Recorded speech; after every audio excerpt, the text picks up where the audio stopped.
Kyra from KyraWilliamsFitness.com, and today we are doing a high side plank, hip, lower, and raise.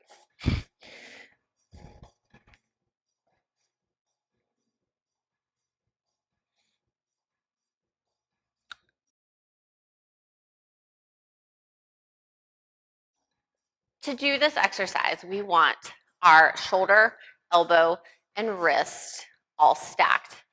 The hand that's on the ground, we want the fingers spread to help us balance.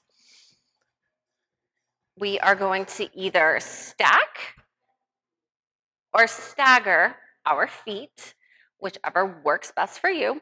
And then we're going to let our hips come down towards the floor, then engage through the oblique to press them up as far away from the ground as possible.